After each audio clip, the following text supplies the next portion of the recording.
మీ business ఏదైనా మీ ఊర్లో promotion చేయాలంటే అది సుమన్ టీవీతోనే సాధ్యం. ఇప్పుడే సంప్రదించండి. హలో నమస్తే, వెల్కమ్ టు సుమన్ టీవీ. నేను మీ శ్రవంతి. ప్రస్తుతం మనం ఇప్పుడు రాజన్న సిరిసిల్ల జిల్లాలో ఉన్నటువంటి శివానగర్ లో ఉన్నామండి. సో చూడొచ్చు, మనమైతే ఇప్పుడు శివాలయం వీధిలో ఉన్నాము. సో ఇక్కడైతే ప్రతి గల్లీలోనైతే ఎక్కడ చూడు అక్కడనైతే చెత్త పేరుకుపోయి ఉన్నది.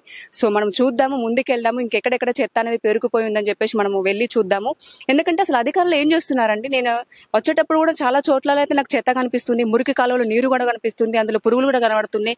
సో వర్షాకాలం కాబట్టి అసలు వ్యాధులు వచ్చే అవకాశం ఉంది. మరి అధికారులు ఏం చేస్తున్నారు, అసలు పట్టించుకోవడం లేదా? ఒకసారి మన శివాలయం వీధి లోపల కూడా వెళ్ళి చూద్దాం ఇంకెక్కడెక్కడ చెత్త అనేది పేరుకుపోయి ఉందనేది.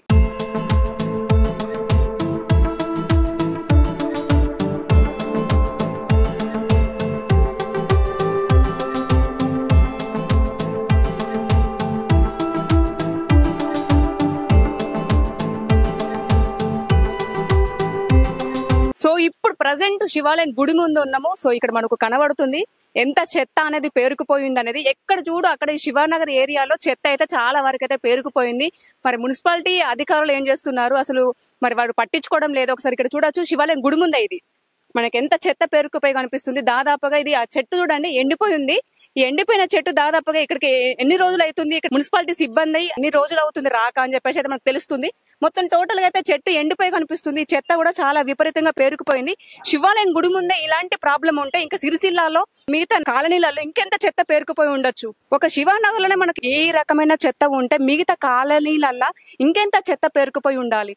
సో ఆ మున్సిపాలిటీ అధికారులు ఏం చేస్తున్నారు, మరి దీన్ని పట్టించుకునే అసలు నాదుడే లేడు అన్నట్టుగా అనిపిస్తుంది నాకు. సో చూడొచ్చు, మనకు చాలా చెత్త గుడి ముందే ఉంది. చూడొచ్చు, శివాలయం గుడి ముందు కొబ్బరి పీచు అనేది ఎలా పెరిగిపోయిందో చూడొచ్చు. వర్షానికి నాని అది పచ్చి పచ్చిగా తడైపోయింది. ఒకసారి మనం అక్కడ చూడొచ్చు, చాలా అయితే కొబ్బరి పీచు అనేది పేరుకుపోయి కనిపిస్తుంది. శివాలయం గుడి పక్కకు అయితే అక్కడ రోడ్డు పైన రోడ్డు పక్కకు అనేది మురికి ఒక చిన్న గుంతలో అయితే నీరు అనేది పేరుకుపోయింది.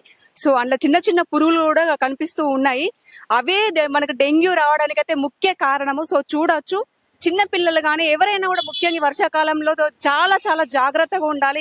ఈ టైంలోనే మనకైతే అనారోగ్య సమస్యలు వచ్చే అవకాశం ఉంది కాబట్టి చాలా జాగ్రత్త వహించాలి.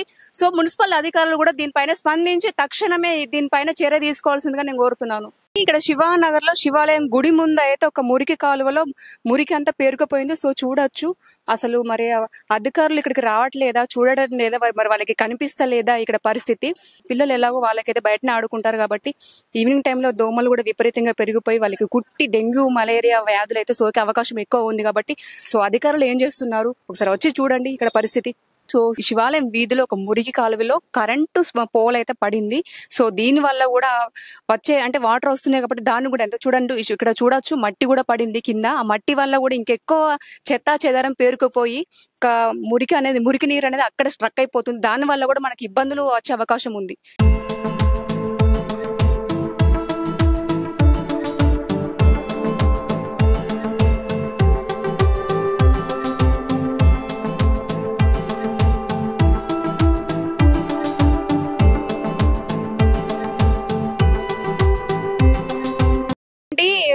రాజన్న సిరిసిల్ల జిల్లాలో ఉన్నటువంటి శివానగర్ ఏరియాలను అయితే మనకు చెత్త అయితే ఎక్కడ పడితే అక్కడ పేరుకుపోయి ఉన్నది.